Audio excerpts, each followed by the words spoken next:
ना भू कानून, भू कानून, भू कानून। जय उत्तराखंड, फाड़ के देंगे मूल निवास, फाड़ के देंगे मूल निवास।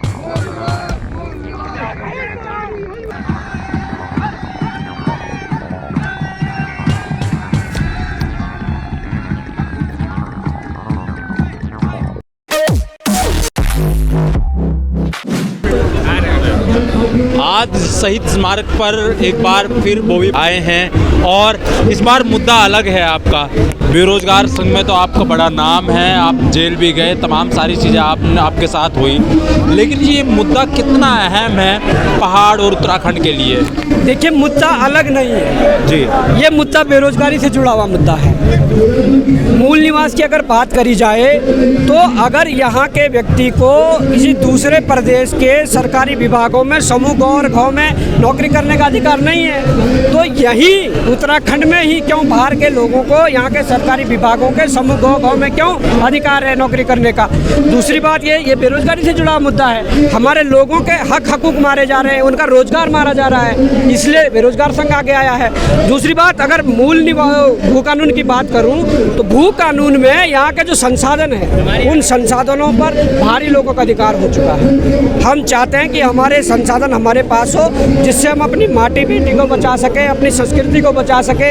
हमारा जो भू कानून के तहत जो हमारी ज़मीन है, जंगल है, जल है, उसको बचा सके। वो संसाधन अगर हमारे हाथ में आएंगे तो कहीं ना कहीं जो बेरोजगारी दर है उसमें कमी आएगी, हमारे लोगों को रोजगार मिलेगा, हमारे लोग स्वरोजगार करेंगे, वो अधिकार हमें मिलना चाहिए। इसलिए भू कानून और मूल निवास की इस लड़ाई में हम पहले से ही सक्रिय हैं, पहले से ही चाहते हैं कि ये दोनों कानून लागू हो। और हम ये चाहते हैं कि उत्तराखंड में जो सरकारी विभागों में नौकरी के लिए जो बने शासनादेश है, उन शासनादेशों में लिखा गया है कि वह यहाँ पर जो अनिवार्य डॉक्यूमेंट है वो स्थायी निवास प्रमाण पत्र है। हम चाहते हैं कि उत्तराखंड के सरकारी नौकरियों के लिए जो शासनादेश बने हैं उन शासनादेशों में संशोधन हो, वहाँ स्थायी निवास की जगह मूल निवास किया जाए, जो यहाँ के युवाओं को रोजगार आसानी से मिल सके। अस्थाई में क्या प्रॉब्लम है, क्या दिक्कतें हैं? क्योंकि उसमें 15 साल का क्राइटेरिया होता है, तो क्या ब्रेक क्या हो रहा उसमें? देखिए, क्राइटेरिया 15 साल का है, परंतु बाहर से आया हुआ व्यक्ति 5 साल के अंदर ही स्थायी निवास प्रमाण पत्र बना ले रहा है। और बना लेने के बाद आपके सामने तमाम उदाहरण पेश हैं। हमने कई बार प्रेस कॉन्फ्रेंस के माध्यम से ये उजागर किया कि कभी राजस्थान के लोग यहाँ समूह गौ की नौकरी में चयनित हो जाते हैं, कभी गुजरात के लोग, हरियाणा के लोग यहाँ पर चयनित हो जाते हैं। ये खेल पूरा ब्यूरोक्रेट्स और हमारे सरकारों का है कि ब्यूरोक्रेट्स के जो बच्चे हैं उन्हें कैसे सेटल किया जाए इस देवभूमि में। जबकि हम ये चाहते हैं, जब हमें अधिकार नहीं है गुजरात में जाकर वहाँ के समूह गौ और गौ की नौकरी करने की, तो उन्हें क्यों अधिकार मिले कि उत्तराखंड में समूह गौ और गौ की नौकरी करें?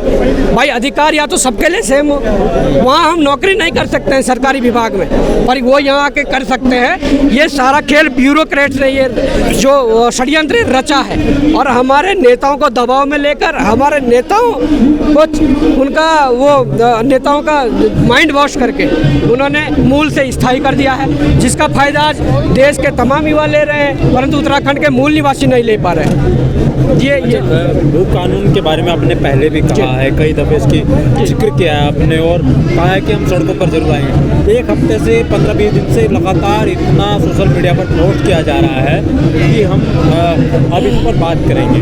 अब आज सड़कों पर हैं, काफ़ी संख्या है, बाहर जगह भी नहीं है खड़े होने की। तो आप क्या कहते हैं, अगर ये सरकार ये चीज़ों पर चर्चा नहीं करती है या नहीं मानती है, तो आने वाले समय में या 2024 का चुनाव आ रहा है, तो क्या इसका असर पड़ेगा चुनाव पर, या फिर और लोग सड़कों पर आएंगे? देखिए, उत्तराखंड की जनता को मुद्दों पर आधारित राजनीति समझनी पड़ेगी। उत्तराखंड की जनता को वोट बैंक की राजनीति समझनी पड़ेगी। जिस दिन उत्तराखंड की जनता ने वोट बैंक की राजनीति, जिस दिन उत्तराखंड की जनता ने मुद्दे पर आधारित राजनीति समझ ली, तो उस दिन मुझे लगता है कि वास्तव में परिवर्तन आएगा।